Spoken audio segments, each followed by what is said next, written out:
S, previous கிளாஸில் 450 questions Tamil prepare பண்ணியிருப்போம். 451லேருந்து 500.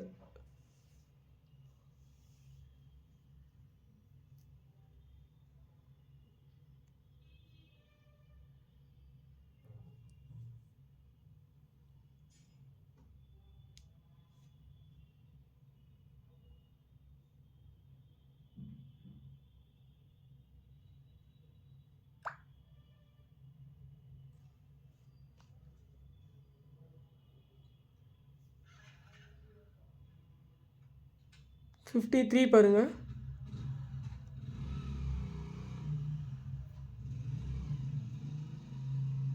Tenth புக்கில் இருக்குங்க.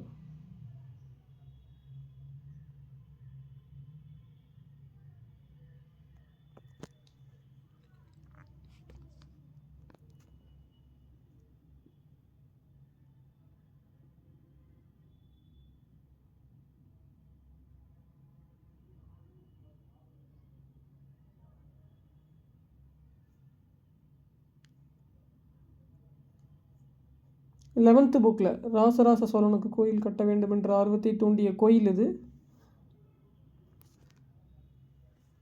11th Tamil book. காலத்தை வென்ற கலை அப்படிங்கிற ஒரு இயலில் கொடுத்துருப்பாங்க.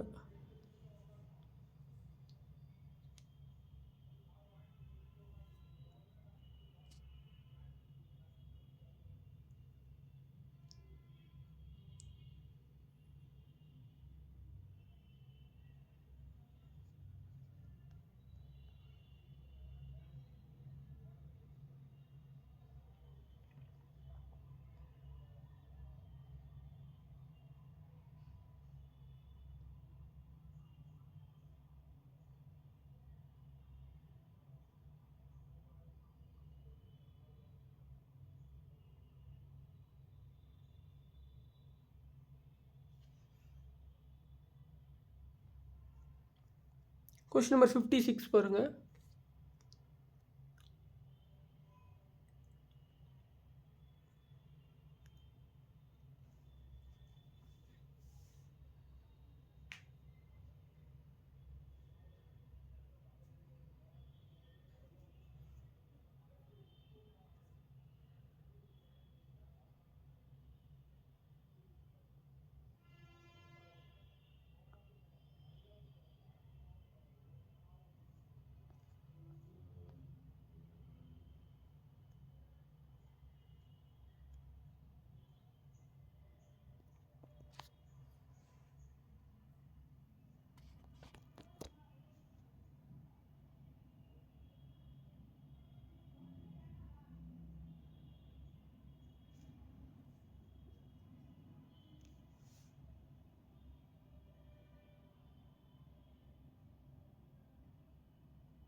ஃபிஃப்டி எயிட் வந்து இந்த பொருந்தா சொல்லை கண்டறிய வந்து பார்த்தீங்கன்னா சொல்லும் பொருளும் நீங்கள் எல்லாமே படித்து தான் ஆகணும். அப்போ தான் உங்களுக்கு தெரியும். 6th புக்லேயே கொடுத்துருக்குறாங்க, 10th 11th புக்கில் இருக்குது.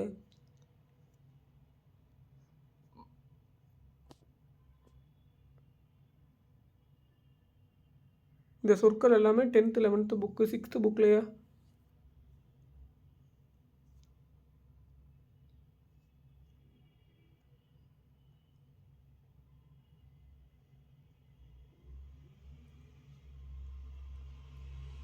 ஸோ மரபு பிழை, ஒளி மரபுகள், வினை மரபுகள்,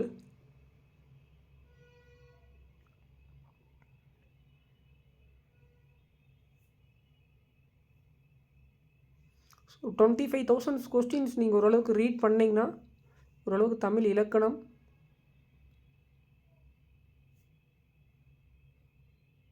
தெரிஞ்சுக்கலாம். எங்கெங்கே நீங்கள் மிஸ்டேக் பண்ணுறீங்க, எந்த இடத்துல இன்னும் நல்லா கிளியராக ப்ரிப்பேர் பண்ணணும் நம்ம அப்படிங்கிற ஒரு ஐடியா கிடைக்கும் உங்களுக்கு.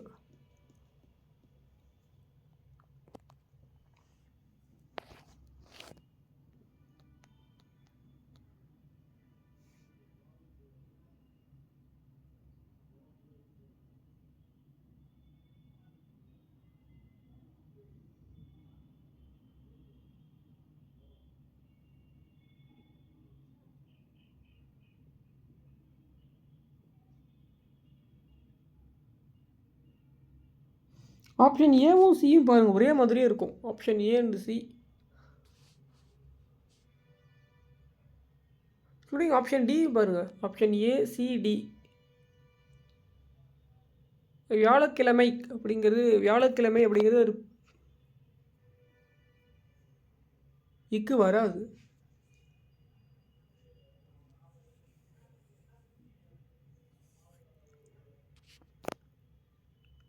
ஆல்ரெடி ஃப்ரம் தி இந்த மாதிரி கொஷின்ஸ் நீங்கள் ஆப்ஷனில் இருந்து கூட நீங்கள் போகலாம். நீங்கள் டைரெக்டாக ஆன்சர்லாம் சூஸ் பண்ணிடாதீங்க தமிழ் இலக்கணத்தை பொறுத்த வரைக்கும். ஸோ நிறையா ஒரு 30 to 40% ஆஃப் கொஷின்ஸ் வந்து ஆப்ஷனில் இருந்து போங்க. ஆப்ஷன் இருந்து போனீங்கன்னா கொஞ்சம் ஈஸியாக ஆன்சர் கரெக்டான ஆன்சராக எடுத்துடலாம். ஸோ இப்போ வியாழக்கிழமை இக்கு கண்டிப்பாக வராது அப்படிங்கிறது நமக்கு தெரியுது. அந்த வியாழக்கிழமை அப்படிங்கிற இடத்துல ஆப்ஷனில் இக்கு வரல அப்படின்னா ஆப்ஷன் சியு டி வராது. ரிமைனிங் ஆப்ஷன் பாருங்கள், ஏ அண்ட் பி தான். ஏ அண்ட் பி தான் கண்டிப்பாக ஆன்சராக இருக்கும். ஏ அண்ட் பியில் எப்படி சார் சூஸ் பண்ணுறது அப்படின்னா இதுவும் நீங்கள் பார்த்ததுமே கண்டுபிடிச்சிடலாம். வாழைப்பழ தோல் இந்த இடத்துல இத்து கொடுக்கல அப்படிங்கிறது தெரிஞ்சிருச்சு அப்படின்னா ஆப்ஷன் ஏ தான் கண்டிப்பாக வரும். ஸோ நீங்கள் நிறைய கொஷின்ஸ் ஆப்ஷனில் இருந்தால் போகிற மாதிரி இருக்கும். எடுத்திங்கன்னா கொஞ்சம் கரெக்டாக ஆன்சர் சூஸ் பண்ணிடலாம். ஸோ எது வராது அப்படின்னு தெரியணும் அப்படின்னா உங்களுக்கு இலக்கணம் தெரிஞ்சிருக்கணும். இந்த ஆப்ஷன் கண்டிப்பாக வராது அப்படிங்கிறதுக்கு உங்களுக்கு ஃபைண்ட் அவுட் பண்ணணுன்னாவே உங்களுக்கு இலக்கணம் தெரிஞ்சிருக்கணும். இலக்கணம் தெரிஞ்சிருந்தால் மட்டும்தான் இந்த ஆப்ஷன்ஸ் எல்லாம் நீங்கள் நெக்லெக்ட் பண்ணிட்டு ஈஸியாக ஆன்சர் ஃபைண்ட் அவுட் பண்ணலாம்.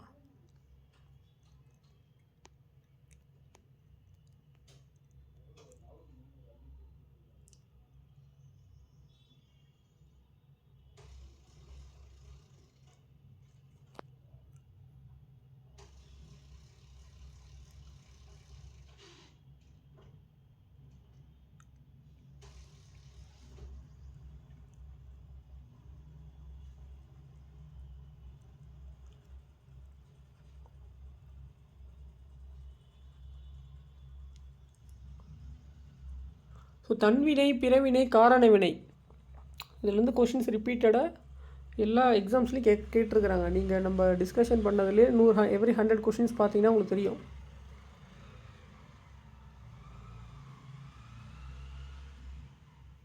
செய்வினை, செய்பாட்டு வினை, விளைவு தொடர், எதிர்மறை தொடர்,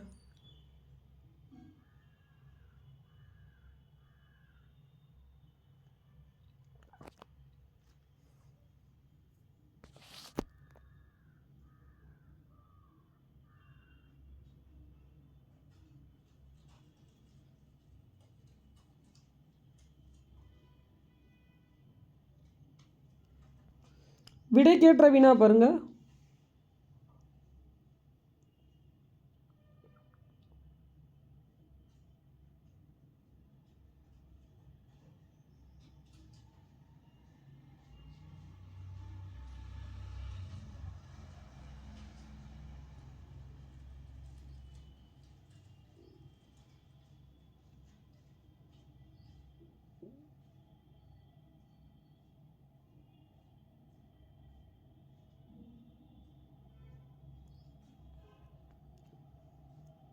அகர வரிசைப்படுத்தி எழுதுக. கொடுக்கப்பட்டுள்ள இந்த சொற்களில் வந்து பார்த்திங்கன்னா உயிரெழுத்து இருக்குதான்னு பாருங்கள். உயிரெழுத்து இருக்கும் சொற்கள் தான் முதல்ல வரும். ஸோ அதுக்கப்புறம் உயிரெழுத்து தொடங்கும் சொற்கள் முதல் எழுதணும். அதுக்கப்புறம் உயிர்மை எழுத்து தொடங்கும் சொற்கள் இருந்தது அப்படின்னா அதை எடுத்து நோட் பண்ணிக்கங்க. ஸோ நமக்கு எல்லாமே இதில் எல்லாம் உயிர்மை எழுத்து தான்.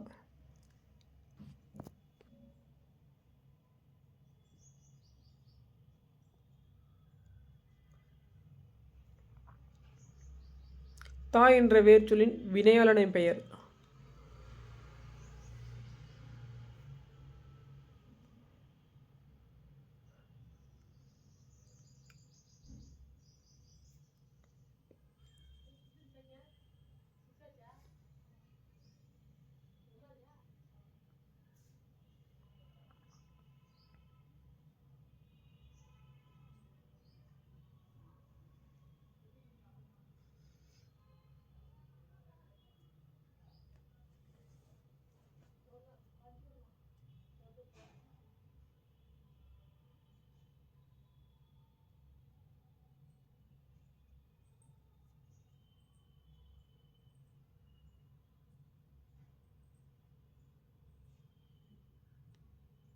அடுத்து வேர்ச்சொல்லை தேர்வு செய்க.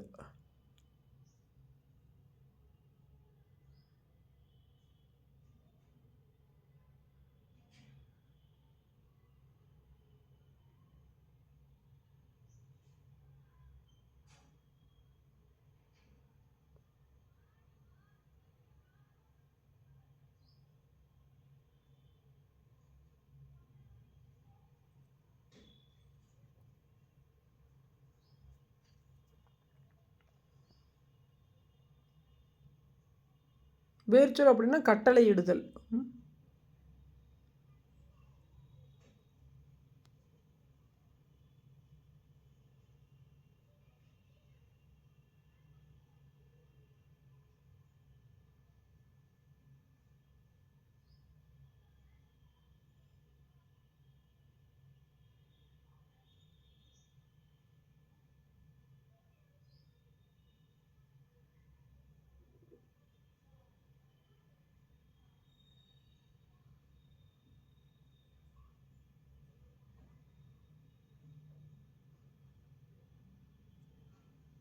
ஸோ 68 பாருங்க. ஒருவர் அப்படின்னா உங்களுக்கு இந்த இடத்துல ஒருமை. இன்கேஸ் உங்களுக்கு புலவர்கள் அப்படின்னா பன்மையை குறிக்குது. அதில் வந்து வாழ்ந்தார்கள்னு வரும். ஸோ இந்த மாதிரி தொடர முழுவதும் படித்து ஒருமை பன்மையா தன்மை முன்னிலைப்படுறக்க யாரை குறிக்கிறது அப்படின்னு தெரிஞ்சிருக்கணும் உங்களுக்கு. சும்மா நீங்கள் படித்து பார்த்து ஆன்சர் எழுதுறாதீங்க 4 ஆப்ஷன் இதுதான்னு சொல்லிட்டு. தொடருக்குண்டான பொருள் தெரிஞ்சுக்கணும். ஒருமை பன்மை தன்மை முன்னிலை படர்க்கை இதெல்லாம் யாரை எதை குறிக்குது அப்படின்னு தெரிஞ்சு தான் நீங்கள் ஆப்ஷன்ஸ் எடுக்கணும். தமிழ் இலக்கணம் நீங்கள் இப்போ ஸ்கூல் புக்கு படிக்கும்போது ஈஸியாக இருக்கும். டெஸ்ட் எழுதுறீங்க இதெல்லாம் வந்து பார்த்திங்கன்னா தொல்காப்பியருக்கு தெரியும் தமிழ் முழுவதும். 2வது வந்து பார்த்திங்கன்னா பவணந்தி முனிவருக்கு தெரியும். யாப்பு அணிலாம் மிகைப்படுத்தி நம்ம இன்றைக்கி ப்ரிப்பேர் பண்ணுறதுனால யாப்பு அணி வந்துட்டு வீரசோழியம் இலக்கண நூலில் எழுதியிருக்கிறாரு புத்தமித்திரர். தமிழ் மொழிக்கு இலக்கணம் 3 நூல்கள் ரொம்ப ரொம்ப இம்பார்ட்டன்ட். வீரசோழியம், தொல்காப்பியம், நன்னூல்.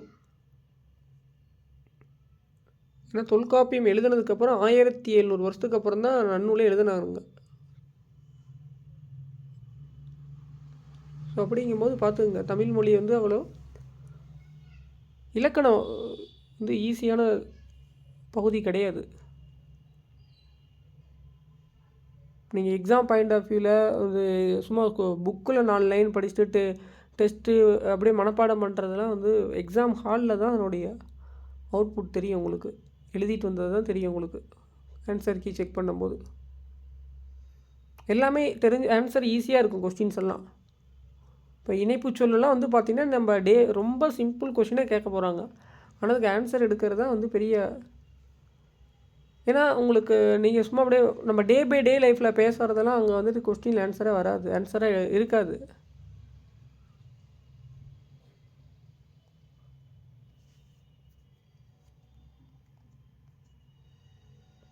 ஸோ அதனால தான் இப்போ நம்ம ஃபுல்லாக ஒரு 20,000 கொஸ்டின்ஸ் ப்ரிப்பேர் பண்ணதுக்கப்புறம் கிளாஸ் டீச் பண்ணும்போது உங்களுக்கு புரியும்.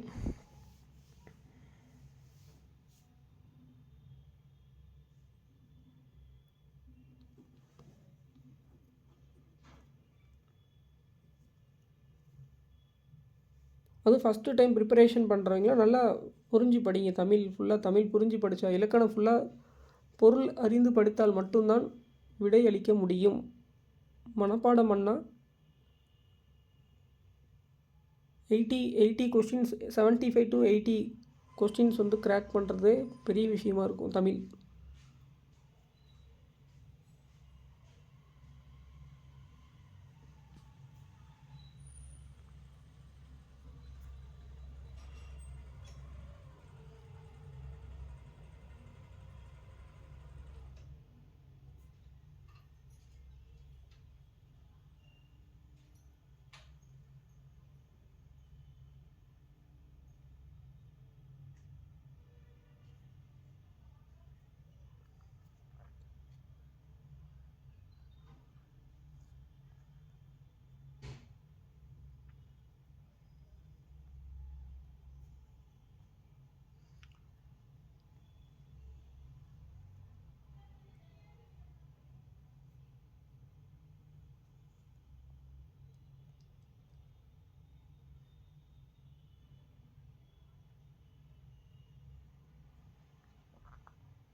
ஸோ 8 தொகை 10 பாட்டு நூலாசிரியர் ஐம்பெரும் காப்பியம் ஐஞ்சிறு காப்பியம் எந்த சமயத்தை சார்ந்தது, எந்த நூற்றாண்டு, யாரை அடிப்படையாக கொண்டு நூல் எழுதப்பட்டது, பாட்டோடை தலைவன் யார், நூலை தொகுத்தவர் யார், தொகுப்பித்தவர் யார், அந்த நூலோட அடிகள் எவ்வளவு, குறைந்த அடிகள் கொண்ட 8 தொகை நூல் எது, குறைந்த அடிகள் கொண்ட 10 பாட்டு நூல் எது. ஸோ இந்த மாதிரி நீங்கள் வெறும் சும்மா அப்படியே இந்த மாதிரி தான் லாஜிக்காக கேட்பாங்க கொஸ்டின்ஸ் எல்லாம்.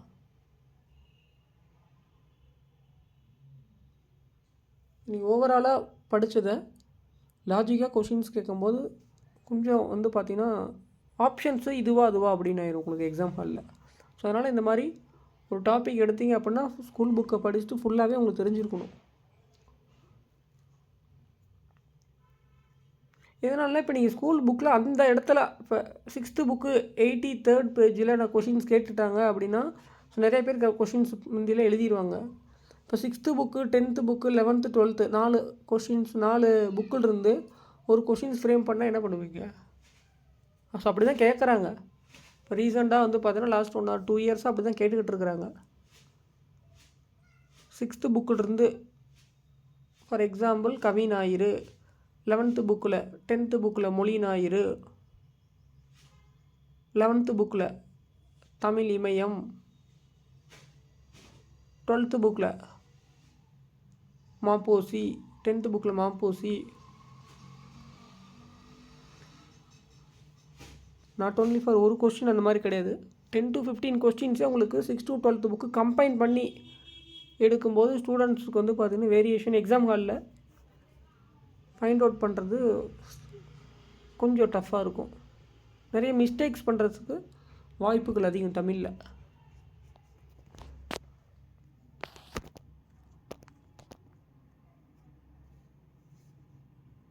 இதெல்லாம் பாருங்கள், இந்த ஃபிக்ஷன் என்னும் சொல்லின் தமிழ் சொல்லும் 12th புக்கில் இருக்குது. நான் 12th புக்கே நான் படிக்க மாட்டேன் சார், 6 to 10 தான் இப்படி தான் சொல்லி கொடுத்தாங்க, எங்களுக்கு இப்படி தான் படித்து பாஸ் பண்ணாங்க. ஸோ அது வந்து ஒவ்வொருத்தரும் அவங்களோட இண்டிவிஜுவலாக படித்து பாஸ் பண்ணியிருப்பாங்க. அதனுடைய அவுட்புட் வந்து எல்லாத்துக்கும் வந்து பார்த்திங்கன்னா என்ன ஆகாது, உங்களுக்கு ஒர்க் ஆகாது. ஸோ நீங்கள் இண்டிவிஜுவலாக உங்களுடைய பாசிட்டிவ் என்ன, உங்களோட நெகட்டிவ் என்ன, எந்த இடத்துல லேக்காக இருக்கிறோம் இப்போ நம்ம சொல்கிற போது எங்கெங்கெல்லாம் மிஸ்டேக்ஸ் ஃபைண்ட் அவுட், எங்கெங்கெல்லாம் நம்ம இன்னும் ப்ரிப்பேர் பண்ணணும், அந்த ஏரியாவை எப்படி இம்ப்ரூவ் பண்ணுறது தான் ரொம்ப இம்பார்ட்டன்ட். யாரோ ஒருத்தர் படித்து பாஸ் பண்ணதை வச்சு என்ன பண்ண முடியாது, நீங்கள் அதை அப்படியே பிரிண்ட்லாம் பண்ண முடியாது. கொஸ்டின் பேப்பராக இருந்தாலும் சரி, மெட்டீரியலாக இருந்தாலும் சரி, சப்ஜெக்ட் நாலேஜ் கண்டிப்பாக தேவைப்படும் உங்களுக்கு. ஏன்னா நிறைய பேர் கூற்று காரணம், பொலிட்டிக்கல் சயின்ஸ்லாம் நீங்கள் 11th 12th டிகிரி ஸ்டாண்டர்ட்லாம் டீச் பண்ணால் ஸ்டூடெண்ட்ஸ் எடுக்க மாட்டேங்கிறாங்க, ப்ரிப்பேர் பண்ண மாட்டேங்கிறாங்க.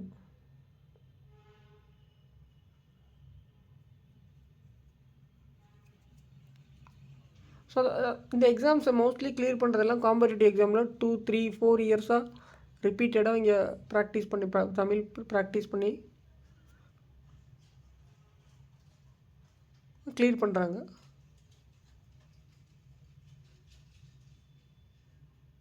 அதுவும் இப்போ எல்லாமே சேஞ்ச் பண்ணிட்டாங்க. இப்போ Group 2 மெயின்ஸ்லாம் பாருங்கள், கொஸ்டின்ஸ்லாம் ஜென்ரலாக கேட்பாங்க.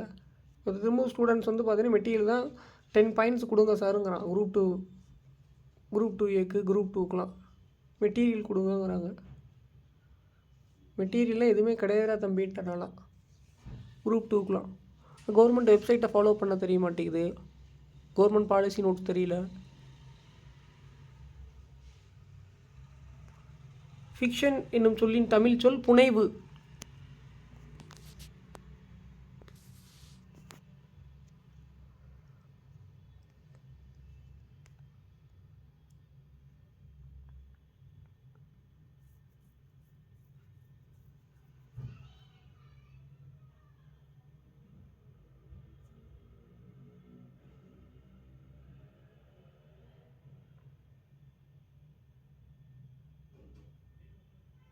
ஸோ நமக்கு அந்த வரிகளை பார்த்ததுமே கண்டுபிடிச்சிடலாம், மரபு வலுவமைதின்னு.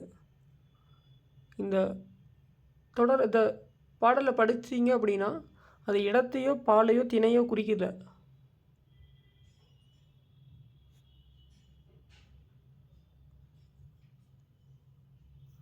மணிமொழிக்கோவை அடைமொழியாக குறிக்கப்படும் நூல்கள்.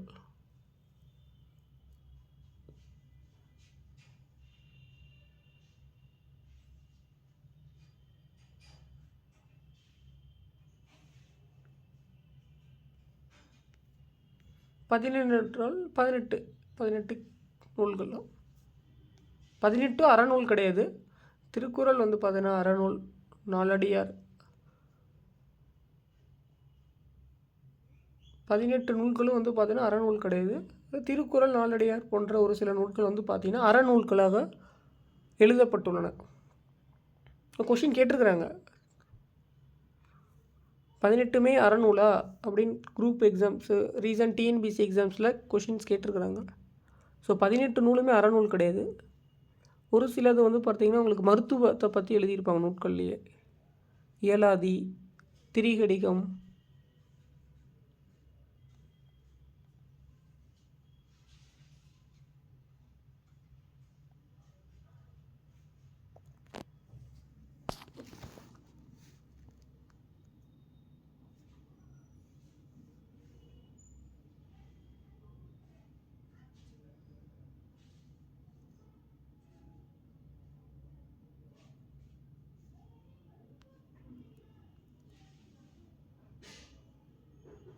உத்தரகாண்டம் எழுதியவர் ஒட்டக்கூத்தர்.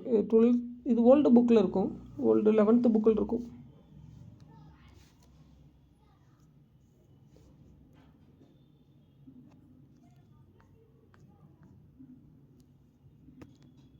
நைன்த்து புக்கில் மணிமேகலையில் படித்தீங்கன்னா இந்த வரிகளுக்கு உண்டான பொருள் எல்லாம் கொடுத்துருக்குறாங்க.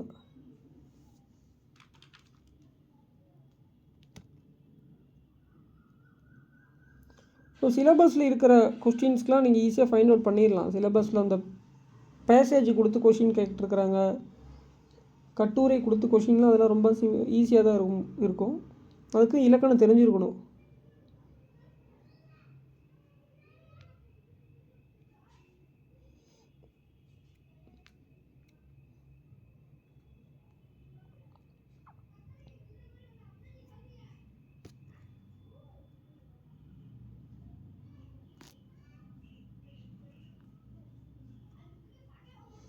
ஸோ நூலாசிரியர் இது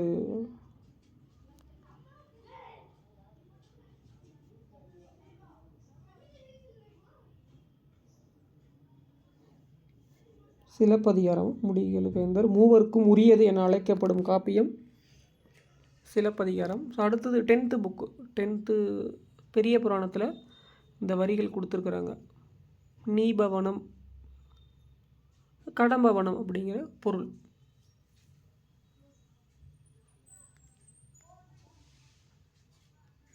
பாரதியாருடைய பாடல்கள். ஸோ இரட்டோரி மொழிதல் பாடலின் ஆசிரியர் கவி காளமேகம். நியூ புக்லேயும் இருக்குது, ஓல்டு புக்கில் இருக்கும் பாருங்க. இதில் வரிகள்லாம் 9th ஓல்டு புக்கில் இந்த கொஷின்ஸ் கேட்டிருக்கிறாங்க.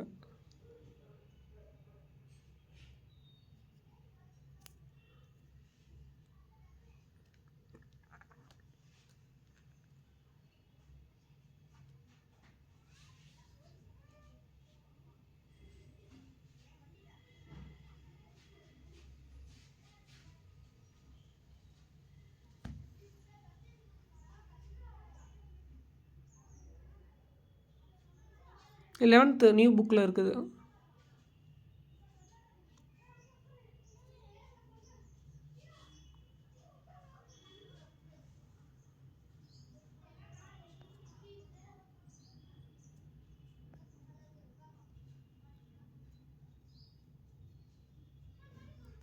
ஸோ செல்ஃப் ப்ரிப்ரேஷன் எல்லாம் ப்ரிப்பேர் பண்ணுங்கள். தமிழ், இலக்கணம், தொல்காப்பியம், நன்னூல் இதெல்லாம் கூட நீங்கள் ஒரு ரெஃபரன்ஸ் காப்பியாக வச்சு தமிழ் இலக்கணம் தெரிஞ்சுக்கங்க.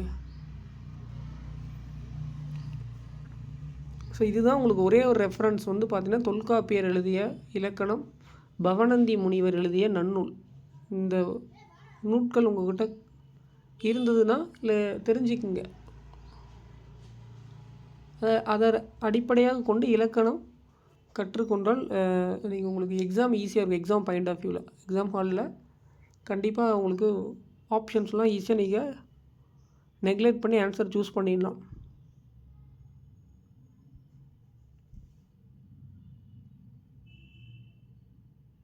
இல்லை அப்படின்னா ஜிஎஸ் நல்லா ஸ்கோர் பண்ணியிருக்கிறாங்க ஸ்டூடெண்ட்ஸ். இதில் தமிழ் 85, ஜிஎஸ் 90 போட்டாங்க அப்படின்னா ஸோ அந்த மாதிரி ஸ்டூடெண்ட்ஸில் ஈஸியாக ஜாப் வாங்கிடுவாங்க.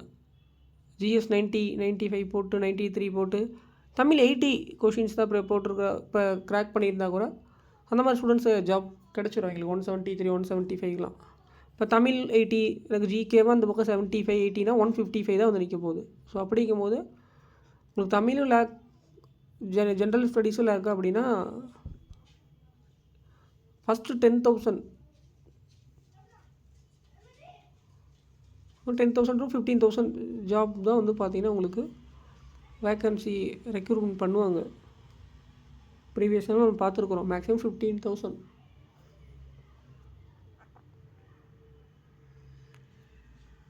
ஸோ இப்போ தமிழ் லேக் ஆஃப் கான்சன்ட்ரேஷன் அப்படின்னா ஜிஎஸ் நல்லா ஸ்ட்ராங்காக இருக்கிற ஸ்டூடெண்ட்ஸுக்கு அவங்களுக்கு வந்து பெனிஃபிட்ஸ் தான். இப்போ வந்து பார்த்திங்கன்னா எதனால் பெனிஃபிட் அப்படின்னா இப்போ தமிழ் யாருமே சரியாக பண்ணல அப்படின்னா ஜிஎஸ் ஸ்டூடெண்ட்ஸ் ஜென்ரல் ஸ்டடீஸ் நல்லா ப்ரிப்பேர் பண்ணி 90 கொஷின்ஸ் போட்டோம் ஈஸியாக வேலை ஜாப் வந்து பார்த்திங்கன்னா கிடச்சிரும் அவங்களுக்கு. இப்போ தமிழும் ஆல்ரெடி தமிழ் மட்டும் நல்லா படித்த ஸ்டூடெண்ட் 88, 75 தான் கிராக் பண்ணுறாங்க. ஜிஎஸ் அந்த பக்கம் ஸ்ட்ராங்காக கேட்டாங்க அப்படின்னா தமிழ் ஜிஎஸ் 160 கீழே தான் ஒரு 155, 150 கொஷின்ஸ் கிராக் பண்ணுறதே கஷ்டம்.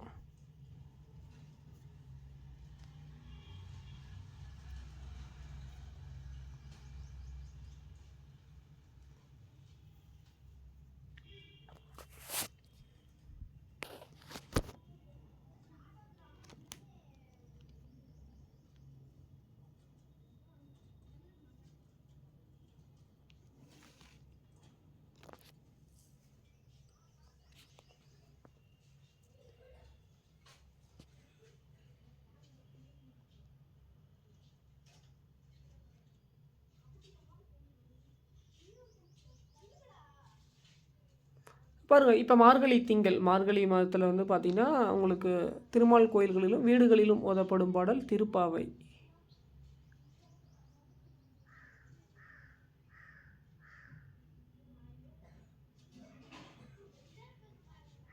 இப்போ மார்கழி நாளையிலேருந்து வந்து பார்த்திங்கன்னா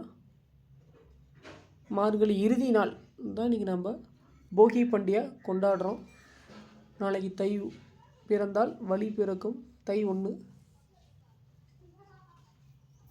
தமிழர் பாரம்பரிய நாள் ஜனவரி 14.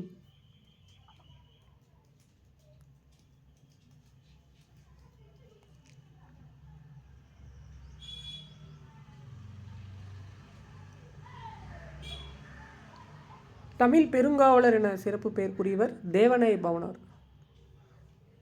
திருவிக்கா, தேவநாய பவனார், அதுக்கப்புறம் மரமலையடிகள், தமிழுக்கு தொண்ட வீரமாமுனிவர், ஜியு போப், கால்டுவேல், இந்த டாபிக்ஸில் கொஷின்ஸ் கேட்குறாங்க.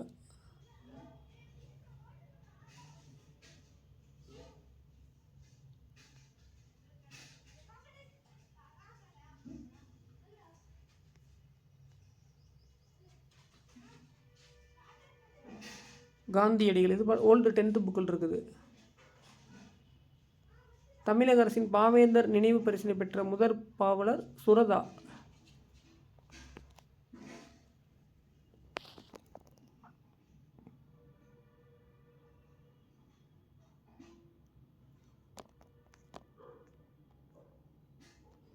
பகுத்தறிவு கவிராயர் வந்து உடுமலை நாராயண கவி. மக்கள் கவிஞர் என்று அழைக்கப்படுவர் பட்டுக்கோட்டை கல்யாண சுந்தரம்.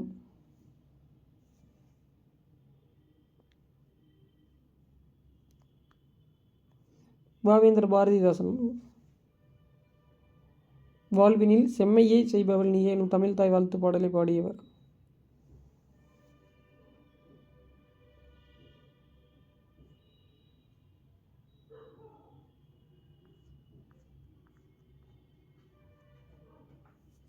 ஸ்ரீரங்கத்தில் பாருங்கள், நாயக்க மன்னர் அவரது பட்டத்தரசின் உருவங்களுக்கு காட்சியளிப்பது 4 அடி உயரத்தில். ஸ்ரீரங்கம் போனீங்கன்னா நீங்கள் பார்க்கலாம். அந்த சில கம்பர் அந்த ஸ்ரீரங்கத்தில் தான் அரங்கேற்றிருப்பார். கம்பராமாயணம் தமிழகத்தில் அரங்கேற்றிய இடம் ஸ்ரீரங்கம். ரைட் சைடில் போனீங்க அப்படின்னா ஒரு சின்ன மண்டபம் மாதிரி இருக்கும். அந்த சின்ன மண்டபத்தில் தான் கம்பர் உட்காந்து தமிழில் ஓகேங்களா சார்? வடமொழியிலேருந்து ராமாயணத்தை கம்பராமாயணம் தமிழில் ட்ரான்ஸ்லேட் பண்ணி அந்த இடத்துல அரங்கேற்றினார். ஸ்ரீரங்கம் போனீங்கன்னா பார்க்கலாம். ஸோ அந்த பக்கம் ஆயிரங்கால் மண்டபம்லாம் இருக்கும் பாருங்கள். தமிழில் நிறையா இடம் படிக்கிறதெல்லாம் தொல்லியல் அகழாய்வுகள், சிற்பங்கள், கலைக்கூடங்கள் இதெல்லாம் ஸோ இன்றைக்கும் நீங்கள் போனீங்கன்னா பார்க்கலாம், தெரிஞ்சிக்கலாம்.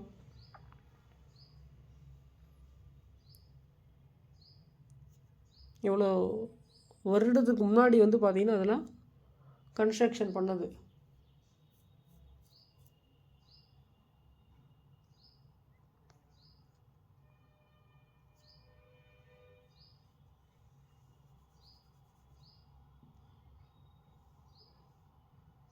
ஸோ ஒரு நூற்றாண்டு அந்த மாதிரிலாம் கிடையாது. போன வருஷமா இல்லை 50 வருஷம் 100 வருஷம் அந்த மாதிரிலாம் கிட்டத்தட்ட ஒரு 1000 வருஷத்துக்கு முன்னாடி. ஸோ அப்பப்போ உங்களுக்கு நாயக்க மன்னர்கள்லாம் 17ஆம் 16ஆம் 15ஆம் நூற்றாண்டில் ஸோ ஒரு சில ஒர்க்லாம் பண்ணியிருக்கிறாங்க.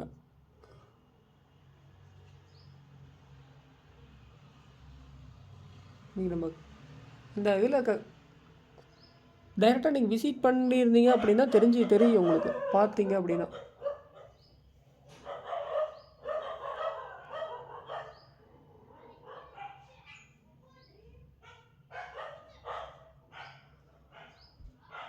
இதுவும் 11th புக்கில் கொடுத்துருக்குறாங்க.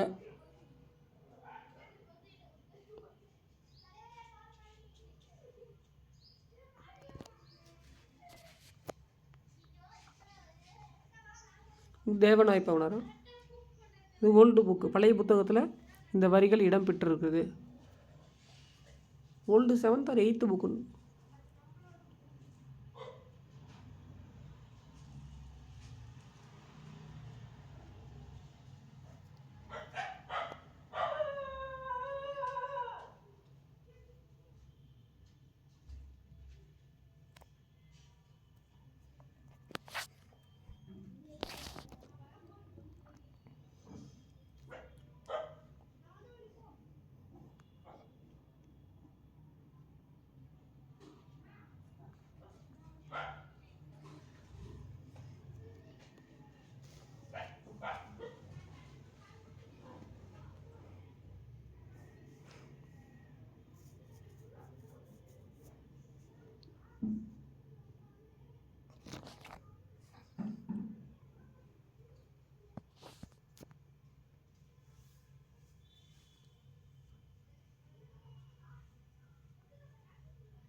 இப்போ இந்த கொஷின்ஸ் அதான் மக்கள் கவிஞர், பகுத்தறிவு கவிராயர்,